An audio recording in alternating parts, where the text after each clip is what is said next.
On June 11, 2026, in a concrete bowl built on the southern edge of Mexico City, a referee will blow a whistle and a ball will start to roll. 22 strangers will chase it. Nothing of value is at stake. No food, no territory, no survival. And yet, before the tournament ends 5 weeks later in New Jersey, an estimated 5 billion people, more than half of every human alive, will have stopped what they were doing to watch. That number should disturb you more than it does. No other activity on Earth can do this. Not religion, not politics, not music. Nothing else makes billions of people feel the same emotion at the same second. So the real question isn't who will win the 2026 World Cup. The real question is why your heart will race for a game you're not even playing. And to answer it, we have to ask something stranger first. What did humans do before flags and jerseys existed? Hold that question. We'll come back to it. The 2026 tournament will be the largest gathering of its kind in human history. 48 teams, 104 matches, 16 cities spread across 3 countries. Stadiums holding 90,000 bodies at a time, all facing the same patch of grass. On paper, it's sport. But in 1981, a British zoologist named Desmond Morris looked at football and saw something else entirely. Morris had spent his career studying animal behavior, and when he turned that lens on the stadium, he wrote a book called The Soccer Tribe. His argument was simple and unsettling. The match wasn't entertainment, it was a ritual. The players were symbolic hunters.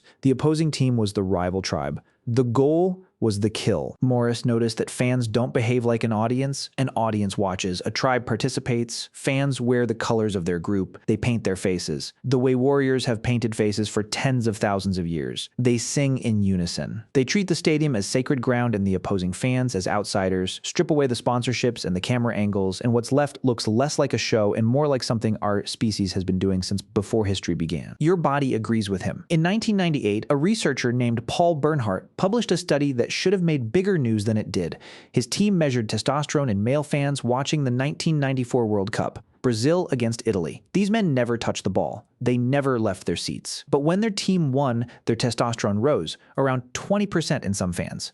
When their team lost, it dropped. Their bodies responded as if they had personally fought, personally won, personally lost. This wasn't fandom. It was physiology. Your nervous system does not fully distinguish between watching your group compete and competing yourself. Heart rate climbs, cortisol spikes. Researchers in Germany found that on days the national team played knockout matches in the 2006 World Cup, cardiac emergencies in Munich more than doubled. People were watching a game and their hearts were preparing for battle. Why would evolution build a body that does this? Because for roughly 300,000 years, the survival of your group was the survival of you. For most of human existence, we lived in small bands. The anthropologist Robin Dunbar argues our brains are calibrated for communities of about 150 people. Inside that number, everyone knew everyone. Outside it, the world was other tribes competing for the same rivers, the same hunting grounds, the same valleys. When your group clashed with theirs, the outcome wasn't a score. It was whether your children ate that winter. So evolution wired us with what scientists call coalitional psychology, an instant automatic sorting of the world into us and them. The ability to bond with strangers who share our markings. The surge of chemistry when our side wins. The grief, real, measurable grief when our side loses. Here's the strange part. That machinery never needed real tribes to activate. It just needed signals, shared colors, shared songs, shared symbols. In experiments, psychologists have split strangers into groups by something as meaningless as a coin flip, and within minutes, those strangers favored their own side. The wiring is that sensitive. A loaded mechanism waiting for any flag to trigger it. A national football team is that flag scaled to the size of a country. Which brings us back to the question we left open. What did humans do before flags and jerseys existed? The answer is sitting under the 2026 World Cup itself. The opening match will be played in Mexico City. And about 3,600 years ago in that same region of Mesoamerica, humans were already playing a ball game. Archaeologists have pulled rubber balls from a sacrificial bog at El Manatí, dating to around 1600 BCE, which makes the Mesoamerican ball game one of the oldest organized sports we know of. Older than the Olympics,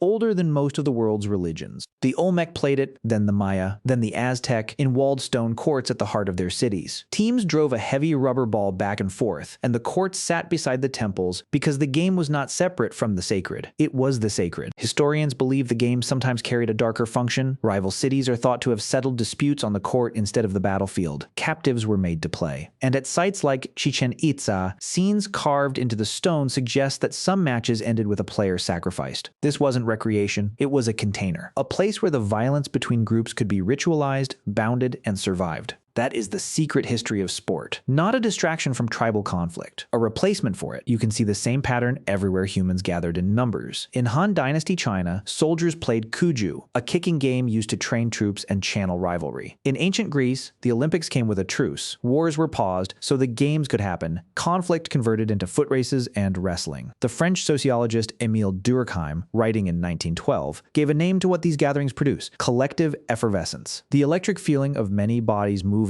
and feeling as one, he believed it was the raw material of religion itself. Maybe the clearest evidence comes from one of the darkest places imaginable. Christmas, 1914, the Western Front. British and German soldiers climbed out of their trenches during an unofficial truce, and in several places along the line, by multiple accounts, they did something almost absurd. They played football. Men who had been ordered to kill each other found, in a ball, an older and safer way to be rivals. The instinct to compete as groups was never going away. The only question any civilization faces is what container it gets poured into. So now look at 2026 again. 48 tribes, each with its colors, its anthems, its sacred symbols. Millions of people in face paint, chanting in unison, their hormones rising and falling with the fortunes of 11 strangers they will never meet. 5 billion humans sorting themselves into us and them, feeling everything that intergroup conflict has ever made our species feel. The dread, the fury, the euphoria, and then, when the whistle blows, shaking hands and going home. No territory changes. No one's children go hungry. The losers grieve, and the grief is real. Your brain processes your team's defeat with some of the same circuitry as personal failure, but everyone survives it. What most people miss is that this is not a trivial thing. It may be one of the most sophisticated pieces of social technology humans have ever built. We took the oldest and most dangerous instinct we carry, the one that drew blood over valleys and rivers for hundreds of thousands of years, and we taught it to chase a ball. So next June, when the stadium roars and you feel that roar in your own chest, even through a screen, even alone in your kitchen, pay attention to that feeling. It's ancient. It was forged long before anyone sewed a flag. 22 strangers will chase a ball and 5 billion people will watch. Not because the game matters, because for 300,000 years, the tribe did.